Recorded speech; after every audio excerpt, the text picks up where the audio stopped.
అమ్మాయి గారు ఎక్కడికి వెళ్ళిపోతున్నారు? కాసేపు ఉండొచ్చు కదా. ఆహా, కాసేపు ఆగితే అబ్బాయి గారు ఏమిస్తారేటి?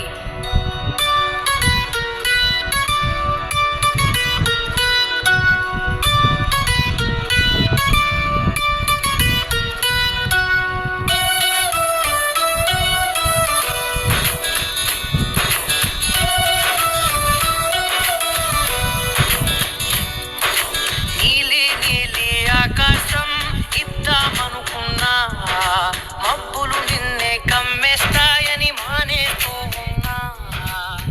నెలవంకను ఇద్దామనుకున్నా, నీలో సరిపోదంటున్నా. నువ్వే నడిచేటి తీరుకే తారలు మొలిచాయి నేలకే. నువ్వే వదిలేటి శ్వాసకే బారులు బ్రతికాయి చూడవే. ఇంత గొప్ప అందగత్తెకేమియో